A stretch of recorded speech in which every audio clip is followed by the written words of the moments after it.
ಮಂಡಳಿ ಅಧ್ಯಕ್ಷರು, ಪ್ರಾಧಿಕಾರಿಗಳ ಅಧ್ಯಕ್ಷರು ಇವೆಲ್ಲಕ್ಕೂ ಕೂಡ ಸಚಿವ ಸ್ಥಾನದ ಸ್ಥಾನಮಾನ ಕೊಟ್ಟಿದ್ದಾರೆ ಸರ್. 26 ಕೋಟಿಗೂ ಹೆಚ್ಚು ವೆಚ್ಚ ಆಗುತ್ತೆ. ಮೊದಲೇ ಆರ್ಥಿಕ ಸಂಕಷ್ಟ ರಾಜ್ಯ ಸರ್ಕಾರಕ್ಕಿದೆ, ಅವ್ರಿಗೆ ಅಗತ್ಯ ಇತ್ತ ಅನ್ನುವಂಥ ಪ್ರಶ್ನೆ ಎದ್ದಿದೆ ಸರ್. ಈಗ ಇಲ್ಲ, ಅದು ಮುಖ್ಯಮಂತ್ರಿಗಳು ಹಿಂದೆ ಆ ಬೋರ್ಡ್ ಕಾರ್ಪೊರೇಷನ್ ಚೇರ್ಮನ್ಗಳಿಗೆ ಯಾವ ಸ್ಥಾನಮಾನ ಕೊಟ್ಟಿದ್ದರು ಈಗಲೂ ಅದನ್ನೇ ಕೊಡಬೇಕಾಗುತ್ತೆ. ಹೊಸದಾಗಿ ಈಗ ಅವರಿಗೆ ಕೊಡಲಿಲ್ಲ ಅಂದರೆ ಅದಕ್ಕೆ ಸ್ಟೇಟಸ್ಸು ಇರೋದಿಲ್ಲ. ಕೊಡಬೇಕು ಅಂದರೆ ಒಂದಿಷ್ಟು ಹಣ ಖರ್ಚಾಗುತ್ತೆ. ಹಿಂದೆ ಆ ಕಾರ್ಪೊರೇಷನ್ಗಳಿಗೆ ಯಾವ ಸ್ಥಾನಮಾನ ಕೊಟ್ಟಿದ್ದಾರೋ ಅದನ್ನು ಕೊಡಲೇಬೇಕಾಗುತ್ತೆ. ಆ ರೀತಿ ಕೊಟ್ಟಿದ್ದಾರೆ. ಅದರಲ್ಲೇನು ಹೊಸದಾಗಿ ಏನು ಕಾಣಿಸ್ತಾ ಇಲ್ಲ. ಸರಿ, ಗೃಹಲಕ್ಷ್ಮಿ ಫಲಾನುಭವಿಗಳಿಗೆ ಸರ್ ಜೀವಿತ ಸರ್ಟಿಫಿಕೇಟು ಅಂದರೆ ಈಗ ಪಿಂಚಣಿದಾರರು ಪ್ರತಿ ವರ್ಷ ಜೀವಿತ ಸರ್ಟಿಫಿಕೇಟ್ ಸಲ್ಲಿಕೆ ಮಾಡ್ತಾರೆ, ನಾವು ಬದುಕಿದ್ದೀವಿ ಅಂತ. ಸೋರಿಕೆ ತಡೆಯೋದಕ್ಕೆ ಗೃಹಲಕ್ಷ್ಮಿಗೂ ಕೂಡ ಅದನ್ನು ಕಡ್ಡಾಯ ಮಾಡಿ ಪ್ರತಿ ವರ್ಷವೂ ಫಲಾನುಭವಿಗಳು ಲೈಫ್ ಸರ್ಟಿಫಿಕೇಟ್ ಸಬ್ಮಿಟ್ ಮಾಡಬೇಕು ಅನ್ನುವಂಥದ ವಿಚಾರ CM ಅವರು CS ಸಂಬಂಧಪಟ್ಟಂತೆ ಸೂಚನೆ ಕೊಟ್ಟಾರೆ.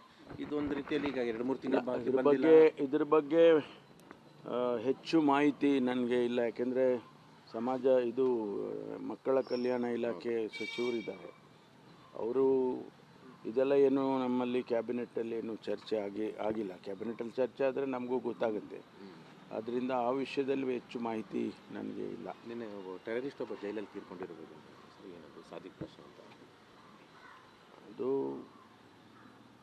ತನಿಖೆ ಮಾಡೋದಕ್ಕೆ ಹೇಳಿದ್ದೇನೆ. ಏನು ಯಾವ ಕಾರಣಕ್ಕೆ ಆ ರೀತಿ ಆಗಿದೆ, ತೀರ್ಕೊಂಡಿದ್ದಾರೆ ಅನ್ನೋದನ್ನು ಈಗ ರಿಪೋರ್ಟ್ ಕೊಡ್ತಾರೆ. ಕೊಟ್ಟಾದಮೇಲೆ ಗೊತ್ತಾಗುತ್ತೆ. ಬಜೆಟ್ ಪೂರ್ವಭಾವಿ ಸಭೆ ಆಗಿದೆ, ಒಳಾಡಳಿತ ಇಲಾಖೆದು ಕೂಡ ಆಗಿದೆ. ತಾವೇನೇನು ಪ್ರಸ್ತಾವನೆ ಸಲ್ಲಿಸಿದ್ದೀರಿ ಅಂತ ಸರ್?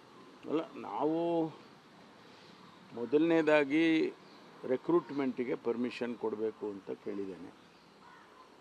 ಆಮೇಲೆ ನಮಗೆ ಮೊಬಿಲಿಟಿ ಭಾಳ ಇಂಪಾರ್ಟೆಂಟ್. ಪೊಲೀಸಿಗೆ ವೆಹಿಕಲ್ಸು ಅದೆಲ್ಲ ಬೇಕು ಅಂತ ಕೇಂದ್ರ ಸರ್ಕಾರ 15 ವರ್ಷದ ನಂತರ ಯಾವುದು ವೆಹಿಕಲ್ಸ್ಗಳನ್ನ ಯೂಸ್ ಮಾಡಬಾರ್ದು ಅಂತ ಏನು ಆದೇಶ ಮಾಡಿದ್ದಾರೆ.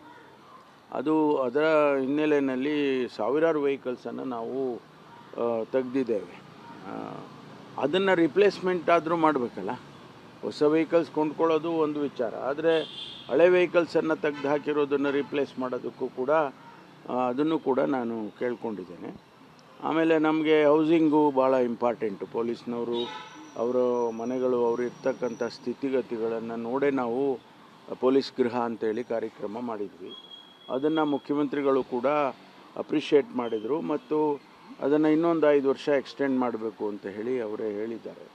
ಹಾಗಾಗಿ ಅದಕ್ಕೂ ಕೂಡ ಹಣ ಕೊಡಬೇಕು ಅಂತ ಕೇಳಿದ್ವಿ. ಇನ್ನೂ ಭಾಳಷ್ಟು ಸಣ್ಣ ಕಾರ್ಯಕ್ರಮಗಳೆಲ್ಲ ಇದ್ದಾವೆ ನಮ್ಮಲ್ಲಿ.